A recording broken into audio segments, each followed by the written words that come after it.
Par rapport aux autres conducteurs, les cyclistes bénéficient de différentes facilités et aménagements spécifiques de manière à leur rendre la circulation un peu plus aisée. Aujourd'hui, je vous propose de refaire un petit tour de la question. Tout le monde pense en premier lieu aux pistes cyclables. Et là, on en voit qui sont dessinées sur la chaussée et d'autres qui se trouvent séparées de la chaussée. Est-ce que ça change quelque chose pour les cyclistes ? Il y a en tout cas un point commun important. Dans les deux situations, le cycliste est tenu d'emprunter la piste cyclable qui est située à droite par rapport au sens de sa marche et qui est praticable. Alors praticable, le terme est sujet à interprétation, mais quelques petits cailloux ici ou là ne rendent certainement pas une piste cyclable impraticable.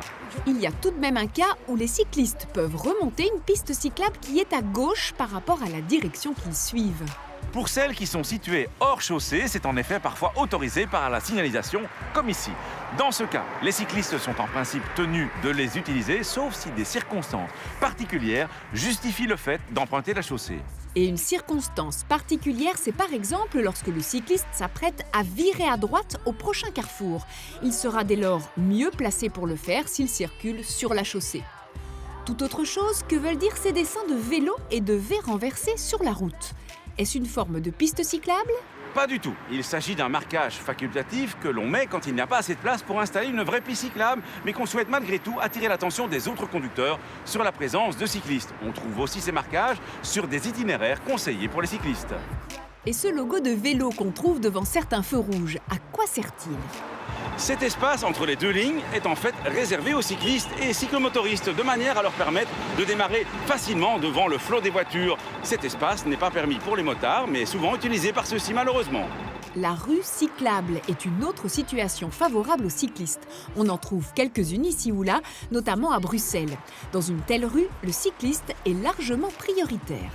En effet, puisque dans une rue cyclable, les cyclistes ne sont pas obligés de serrer à droite et les usagers motorisés ne peuvent pas les dépasser. Et qui plus est, la limitation de vitesse y est de 30 km/h.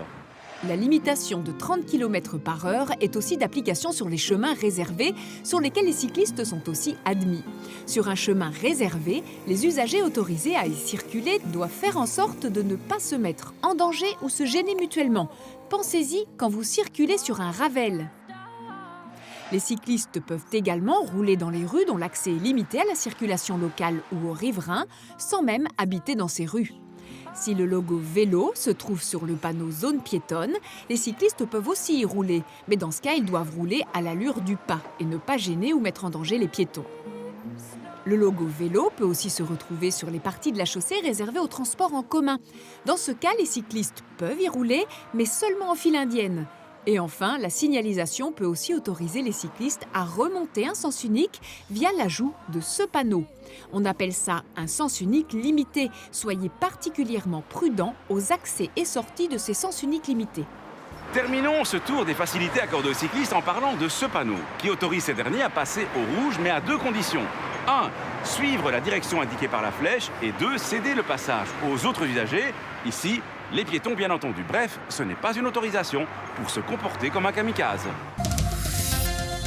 Une attache remorque peut-elle rester fixée sur un véhicule même quand aucune remorque n'est tractée ? La réponse est oui, mais à condition que cette attache n'entrave aucunement la lecture de l'immatriculation du véhicule. Si la lecture de l'immatriculation est rendue plus difficile à cause de l'attache remorque, celle-ci doit être enlevée entre chaque utilisation.